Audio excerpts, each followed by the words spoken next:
Hi everyone, welcome to Crafting with Cora. Today what I want to talk to you about is pressing pillows.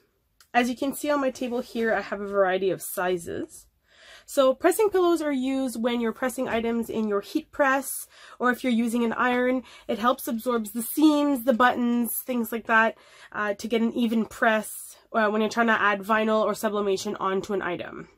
So we don't want to have a surface that's uneven when we're adding vinyl, especially to a shirt, because it gets pulled and tugged. We want to make sure that it's going to be a flat surface. So on my sizes here, I have a 14 by 14. This one is used for adult shirts mostly. Or if you want to leave it in your heat press and just use it for everything, it would work for the majority of things. A 9 by 9 is also good for an adult shirt if you're doing a small design on the chest, or it's also good for kids' shirts. This 5 by 11 would be perfect for if you're doing something on a leg or in a sleeve. You just slide it into your garment. I'll show you how to do that after. This 5 by 7 is definitely my go-to for onesies.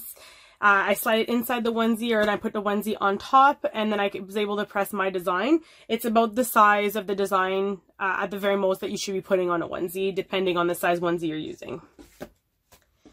These two are perfect for small items, miscellaneous items, hats, also cozies. So this one is 3 by 5 and this one is 4 by 4.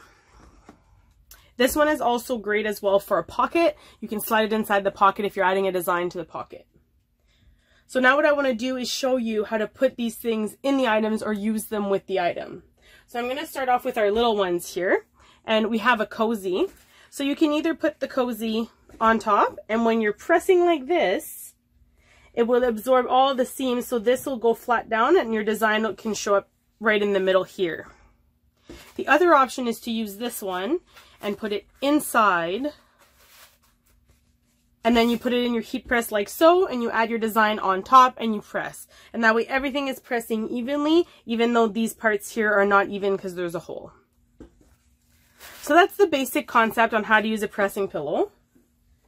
Now to use it on clothing, for the onesie, you can either place the onesie like this,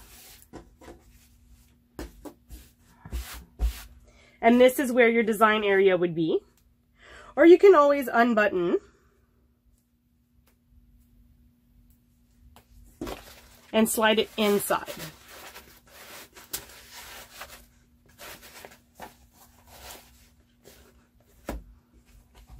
And put it exactly where you want it. You can preheat your garment this way. Add your vinyl design or your sublimation design and then press. This helps with this stuff here. These little seams and then the buttons down here, it really blocks you from having a flat surface. So this lifts up the surface you want to press on, and it gives you a nice even flat surface for you to add your design. So it's going to be the same concept for a kid's shirt. We're just going to be using a different pressing pillow. So as you move up in size, you'll need to go up on a different size pressing pillow. So now you see here, I have my whole area here, which is a 9 by 9, and this is a 3T shirt. However, if my design was smaller, I could always use this one. I always prefer to go a little bit bigger than my design, and that way there's no overlap of the design onto the pillow if ever we're a little bit wider than this. And that way you make sure you have that even press. The ones I get most question about is this one here, the 5 by 11. So I have an adult long sleeve shirt here, and I'm going to take the pillow, and you can again either put it under where you want the design,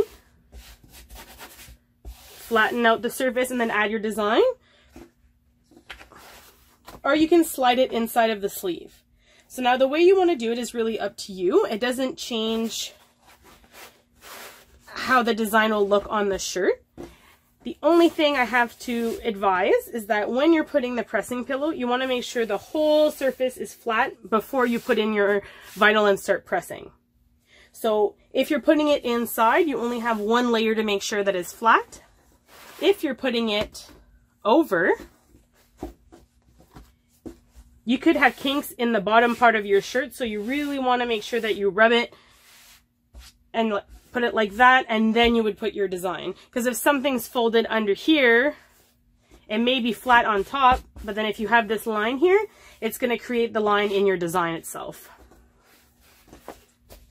And the same thing for the bigger shirt. You can put the shirt on top, or you can put it inside, but just make sure that whatever you decide to do, that your shirt is always completely flat where you're designing, and you're pulling and tugging a little bit to make sure that it's all flat where you want it.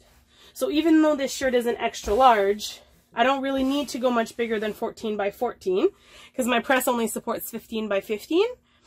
And I wouldn't want the design much bigger than that because then it starts curving around your body and then you're losing a little bit of the design if you're going all the way to the seam of the shirt. So if you're not sure where to place it, you can always put it on you and see where it's going to land and see how your shirts fit you. And this will start curving around here. So if you go to really to the extremities, some of the writing might be even under the armpits by then. So all of my pressing pillows I found at designblanks.ca. So you can buy all these little pieces individually, or there's even bundles that you can purchase. So there's the 5-piece bundle, which is this 14 by 14, 9 by 9, 5 by 7, 4 by 4, and 3 by 5. So this is your 5-piece bundle. Or there's also a 3-piece bundle, which would be these 3 middle sizes. So you have the 9 by 9, the 5 by 7, and the 4 by 4, which create its own 3-piece bundle. This one, unfortunately, is not part of a bundle. It's for very specific needs. So these ones we find are the most popular ones. I would recommend probably getting the 5-piece bundle. That way you have your variety of options when you're coming to do all of your pressing, and you don't want to be stuck saying, oh, is this one going to work? Is this one not going to work? Or you only purchase this one, but then you have a design that's a little bit bigger, and then you have to press kind of in more than one press, which might not create the nice look that you're looking for. So if you have any questions about pressing pillows, feel free to comment in my video below and I'll be able to answer them as best as I can. Thanks for tuning in. Have a great day.